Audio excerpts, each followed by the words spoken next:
आओ दोस्तों, आज हम सुनते हैं किसान परिवार की सत्य घटना। एक गांव में एक किसान रहता था। उसके परिवार में उसकी पत्नी और एक लड़का था। कुछ सालों के बाद पत्नी की मृत्यु हो गई। उस समय लड़के की उम्र 10 साल की थी। किसान ने दूसरी शादी कर ली।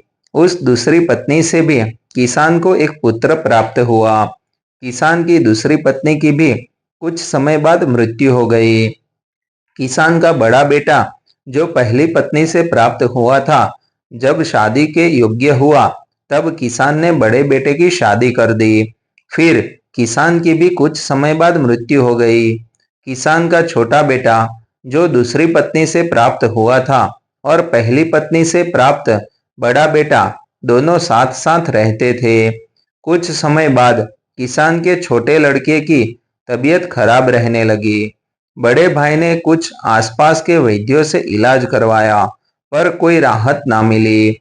छोटे भाई की दिन ब दिन तबीयत बिगड़ती जा रही थी और बहुत खर्च भी हो रहा था।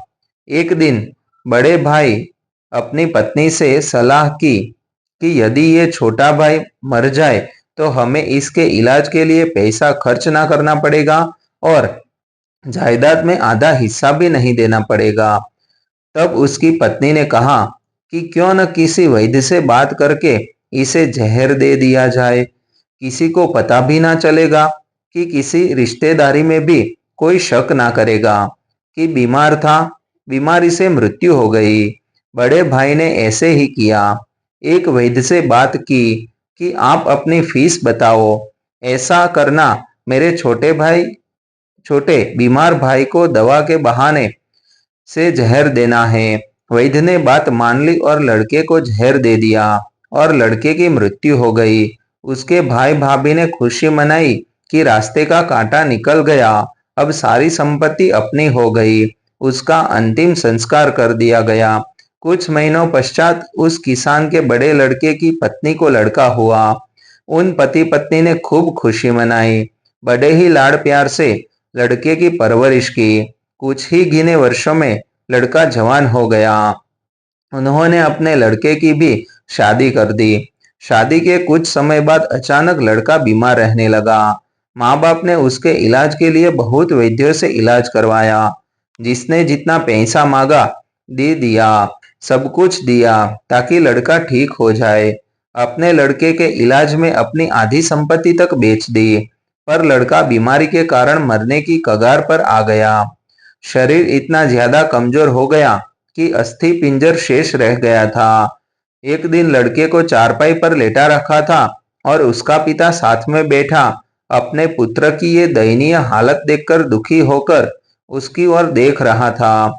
तभी लड़का अपने पिता से बोला कि भाई, अपना सब हिसाब हो गया, बस अब कफन और लकड़ी का हिसाब बाकी है, उसकी तैयारी कर लो।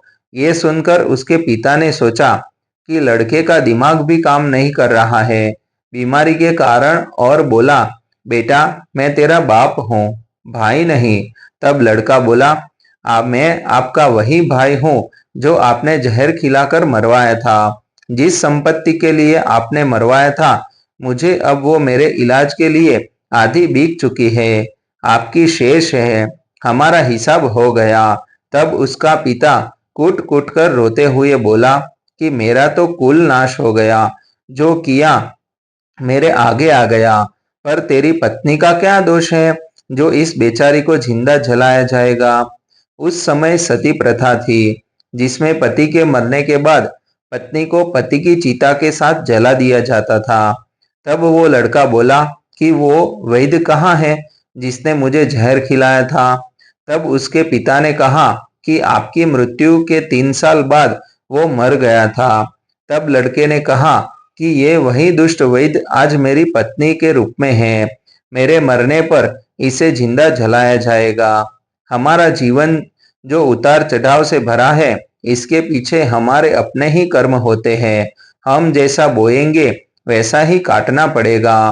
कर्म करो तो फल मिलता है, आज नहीं तो कल मिलता है। जितना गहरा अधिक हो कुआं, उतना मीठा जल मिलता है। जीवन के हर कठिन प्रश्न का जीवन से ही मिलता है।